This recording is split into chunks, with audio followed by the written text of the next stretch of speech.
반갑습니다. 부민교회 성도 여러분, 부민수요 성경 공부 시간이 돌아왔습니다. 우리 기도합시다. 은혜로우신 하나님, 오늘 함께 공부할 때 지혜와 명철을 더하시고 성령께서 함께하여 주셔서 피차 은혜 받는 시간 되게 하여 주옵소서. 예수님 이름으로 기도합니다. 아멘. 성도 여러분, 잘 지내셨습니까?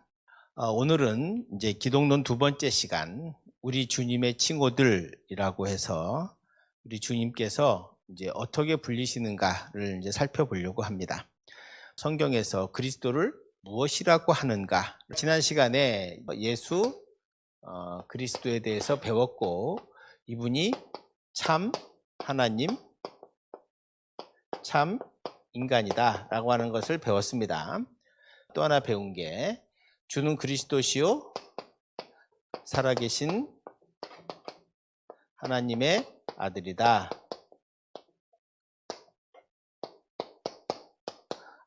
라고 하는 걸 배웠습니다.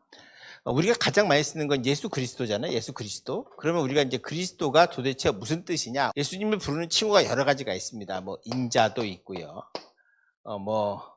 메시아도 있고요. 그 다음에 하나님의 아들도 있습니다. 하나님의 아들도 있고요.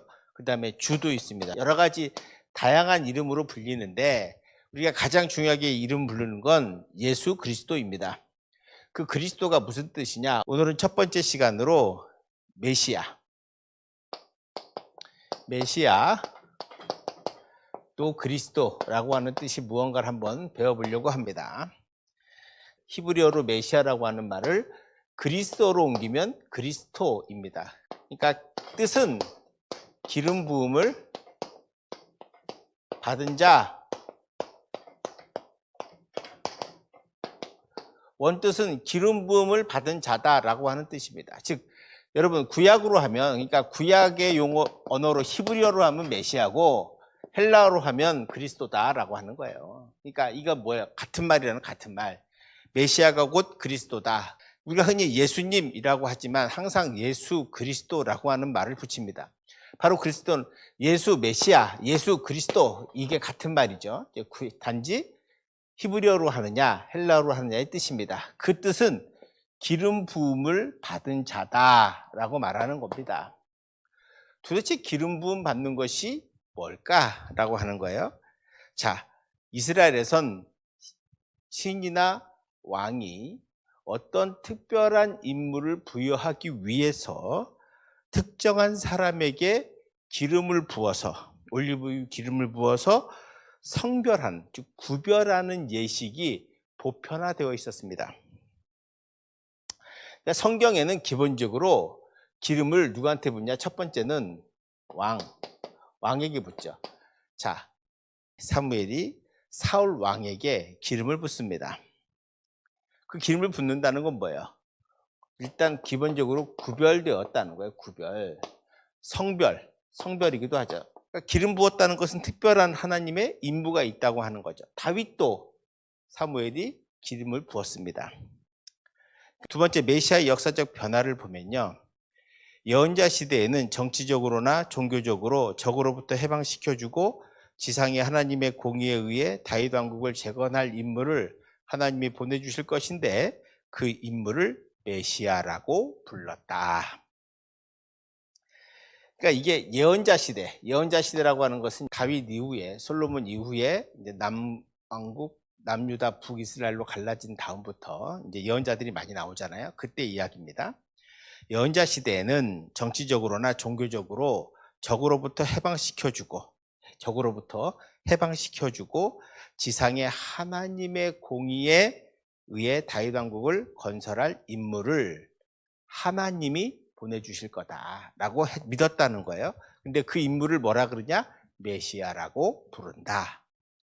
그러니까 메시아는 본래는 정치적인 절대 권력자이며 동시에 종교적인 신적 존재의 왕을 가리키는 칭호였는데, 이 이스라엘 민족의 종말론적 기대와 더불어 형성되어 온 메시아 사상은 주로 왕권과 깊은 관련을 맺게 됩니다. 그 왕권은 다른 게 아니라 다윗 왕권에 대한 거죠. 다윗 왕권.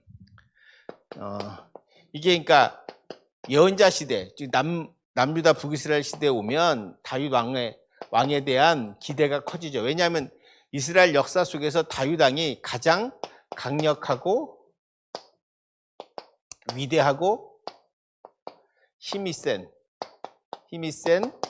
나라였거든요. 나라를 만든 사람이 다윗 왕입니다. 그러니까 항상 그 다윗에 대한 어떤 그 이미지나 환상이 있는 거죠.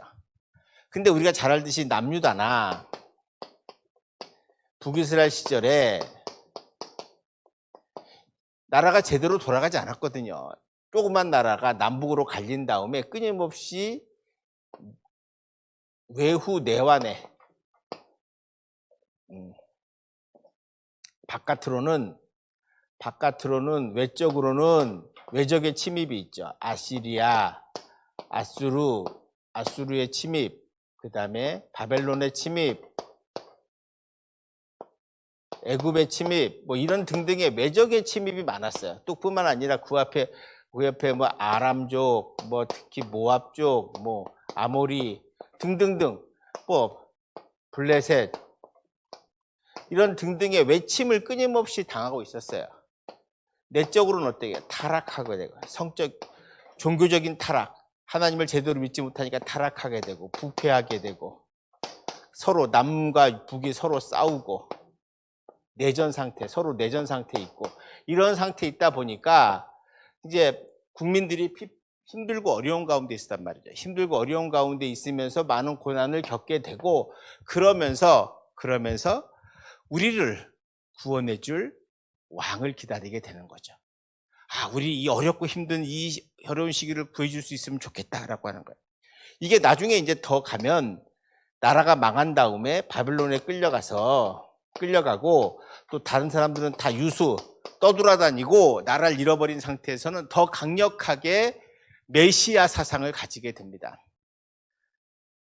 우리를 건져줄 위대한 왕을 하나님이 보내주실 거다. 그 하나님이 우리에게 꼭 보내주실 거라고 하는 이런 메시아 대망 사상을 가지고 있었고, 그 메시아가 다시 오실 그 왕이 누구냐, 누구의 후손이냐, 다윗의 후손으로 올 거다라고 하는 그런 대망, 소망을 가지고 있었습니다. 이게 이제 메시아 사상으로 발전하게 된 거죠. 자, 제가 처음에 메시아 설명하면서 메시아는 그리스도라고 말했고 기름 부음 받은 자라고는 원래 뜻이 있었는데, 이것이 이제 역사적으로 거치면서 다윗 왕이 가장 강력한 왕이었고, 그리고 남유다 북이스라엘 갈라지고 나라가 망하게 되고 외침, 그리고 내전 뭐 이런 걸 통해서 어렵고 힘든 가운데 사람들이 하나님이 보내실 메시아를 대망하게 되었다. 그 가장 대표적인 것이 이사야 7장 14절 말씀 한번 보세요. 이사야 7장 14절 제가 봉독하겠습니다. 그러므로 주께서 친히 징조를 너희에게 주실 것이라. 보라, 처녀가 잉태하여 아들을 낳을 것이요 그의 이름을 임마누엘이라 하리라. 여러분, 여기서 임마누엘이라고 하는 건 하나님이 우리와 함께 계시다라고 하는 뜻입니다. 임마누엘의 뜻이요. 그 말은 뭐냐? 고통 속에 있는 자신들을 하나님이 내버려 두지 아니하시고 우리를 건져 주셔서 정의와 공의의 나라로 인도하실 것이고, 그럴 메시아를 우리에게 보내줄 거다라고 하는 것인데, 그분은 처녀가 잉태하여 아들을 낳을 것이다 라고 하는 예언이 있습니다. 자, 그럼 또 하나, 이사야 9장 6절 7절 볼게요. 이는 한 아기가 우리에게 낳고 한 아들을 우리에게 주신 바 되었는데 그의 어깨에는 정사를 메었고 그의 이름은 기묘자라, 모사라, 전능하신 하나님이라, 영존하시는 아버지라, 평강의 왕이라 할 것임이라. 그 정사와 평강의 더함이 무궁하며 또 다윗의 왕자와 그의 나라에 군림하여 그 나라를 굳게 세우고 지금 이후로 영원히 정의와 공의로 그것을 보존하실 것이라. 만군의 여호와의 열심히 이를 이루시리라. 아멘. 여러분, 이 구절 우리가 잘 아는 본문입니다만 이 본문 6절을 보시면 그의 이름은 기묘자, 이 기묘자는 놀라우신 능력자 또는 조언자 이런 뜻이고요. 전능하신 하나님, 영존하시는 아버지, 평강의 왕, 바로 그 메시아가 이런 모습으로 우리에게 올 거다라고 하는 것을 말해주고 있습니다. 그러니까 그리고 7절에 보면 그 정사와 평강의 더함이 무궁하고, 그래서 영원한 나라를 세워주시고, 또 다윗의 왕자와 그의 나라에 군림하여 그 나라를 굳게 세우고, 그렇죠? 다윗의 후손이 나와서 그 나라를, 이스라엘을 굳게 세우고 온전케 하고, 그리고 그 나라를 정의와 공의로 다스릴 것이다. 누가요? 메시아가. 다윗의 후손으로 메시아가 오셔서 그렇게 하실 것이다 라고 예언하고 있어요. 그리고 나서 7절 마지막에 뭐냐면 만군의 여호와의 열심히 이를 이루시리라. 즉 하나님의 열심이 인간의 열심이 아니라 하나님의 열심이 이것을 이루실 거다. 누굴 통해서? 메시아를 통해서 이루실 거다라고 하는 고백입니다. 그러니까 이게 구약성경에 나오는 메시아에 대한 기대이죠. 하나 더 볼게요. 이사야 11장 1절을 한번 보세요. 이사야 11장 1절.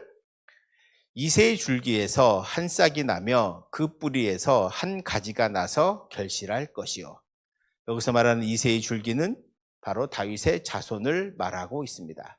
즉 메시아는 반드시 누구로 와야 돼요? 다윗의 후손으로 오셔야 되는 거예요.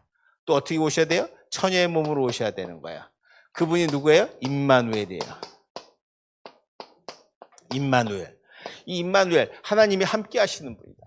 그분이 공의와 정의로 나라를 다스릴 것이다. 이런 생각을 가지고 계셨다라고 하는 거예요. 이게 이제 구약에서 나타난 메시아에 대한 이야기입니다. 그러면 신약에서는 뭐라 그럴까요? 신약에서의 메시아를 우리가 한번 보면요, 예수님은 처음에는 자신의 그리스도 되심, 메시아 되심을 감추셨습니다. 그 이유는 여러 가지가 있지만 헛되고 무의미한 죽음을 피하기 위해서였습니다. 그러니까 그 당시에는 율법을 어겼다 그러면 돌 던져 죽이는 그런 시대였기 때문에 예수님께서는 스스로 그것을 감추셨죠. 근데 마침내 제자들의 고백을 들으시고 메시아의 고난과 죽음을 말씀하시면서 메시아가 어떻게 오셨는가를 우리에게 가르쳐주고 계십니다. 우리가 잘 아는 지난 시간에 말씀드렸던 마태복음 16장 16절을 한번 보시기를 바랍니다. 시몬 베드로가 대답하여 이르되 주는 그리스도시요 살아계신 하나님의 아들이시니이다.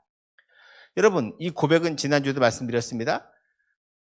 주는 그리스도시다 라고 하는 이 고백, 베드로가 이 고백을 뭐라 그러냐, 예수님은 그리스도다 라고 하는, 구약으로 말하면 뭐예요? 주님은 메시아다, 이 말입니다. 주님은 바로 우리가 기다리던 메시아입니다. 왜냐하면 그리스도와 메시아는 같은 말이기 때문입니다. 구약의 히브리어를 신약으로, 헬라어로 번역하면 그리스도니까 바로 우리가 기다리던 메시아가 바로 주님입니다 라고 하는 고백을 베드로가 합니다. 이 고백이 바로 제가 지난 시간에 말씀드렸죠. 교회의 탄생의 시작이고, 교회의 터전, 교회의 터다라고 말씀드렸습니다. 이 말씀을 듣고 예수님께서 메시아의 사명에 대해서, 메시아가 어떤 일을 하는지에 대해서 말씀해 주십니다. 이 본문이 되게 중요합니다. 우리 마태복음 16장 21절을 한번 보시기 바랍니다. 이때로부터 예수 그리스도께서 자기가 예루살렘에 올라가 장로들과 대제사장들과 서기관들에게 많은 고난을 받고 죽임을 당하고 제3일에 살아나야 할 것을 제자들에게 비로소 나타내시니. 자, 여러분, 예수님이 베드로의 고백을 듣고 주는 메시아입니다, 주는 그리스도십니다 라고 하는 이 고백을 듣고 메시아의, 그리스도의 사명이 무엇인지를 말씀해 주고 있어요. 예루살렘에 올라가 뭐예요? 죽고 죽음, 그리고 사흘 후에 뭐예요?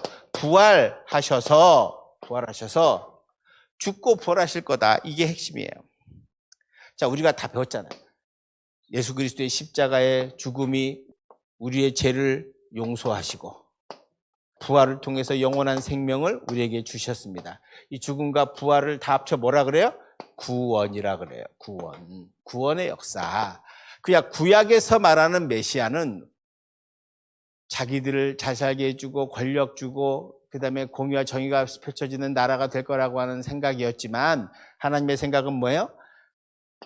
우리를 완전히 죄로부터 해방시켜 주시고, 그리고 영원한 부활을 통해서 영원한 생명으로 인도하려고 하는 바로 그 메시아 그리스도,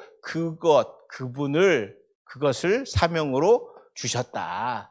예수님의 고백, 이 16장 21절의 예수님의 이 고백은 바로 죽음과 부활을 말씀함으로 말미암아 하나님의 뜻이 무엇인지를 가르쳐 주고 있다. 문제는 제자들이 이것을 3번, 4번 말해도 못 알아듣는다라고 하는 것입니다. 결국 이 제자들이 언제 알아요?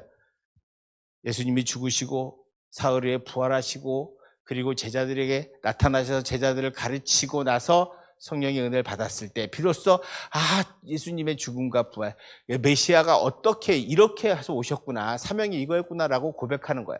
지금 마태복음에서 마태가 쓰고 있는 것이 바로 이 말입니다. 이들은, 초대교회 성도들은 그래서 예수님이 곧 메시아고 그리스도고 메시아의 사명이 바로 이거였구나라고 하는 것을 깨닫게 된 거죠. 그걸 우리에게 가르쳐주고 있습니다. 그것을 우리는 뭐라 그런다? 구원이라고 한다. 이스라엘의 잘못은, 유대인들의 잘못은, 바리새인과 서기관들의 잘못은, 대제사장들의 잘못은 자기들이 생각한 인간적인 왕에 매몰되었기 때문에 참된 생명을 주시기 위해서 오신 예수님을 몰랐다는 데 있습니다. 사랑하는 성도 여러분, 예수님이 왜 그리스도이십니까? 왜 메시아입니까? 라고 하는 질문에 답을 오늘 해드렸습니다. 그래서 우리가 고백하는 예수는 그리스도, 예수는 메시아다라고 하는 이 말이 어떤 의미가 있는지를 우리가 함께 배웠습니다. 사랑하는 성도 여러분, 오늘 꼭 이 말씀 기억하시고 예수가 우리의 그리스도시요 우리의 메시아라고 고백할 수 있는 저와 여러분 되시기를 주님의 이름으로 축원드립니다. 기도하겠습니다. 하나님 아버지 감사합니다. 메시아를 이 땅에 보내주셔서 우리를 죄에서 해방시켜 주시고 영원한 생명 주심을 감사합니다. 이제 주님의 영광 돌리며 살아가게 하시고 참된 그리스도인 될 수 있는 우리 모두가 되게 하여 주옵소서. 감사드리며 예수님 이름으로 기도합니다. 아멘. 성도 여러분 수고하셨습니다. 다음 주에 뵙겠습니다.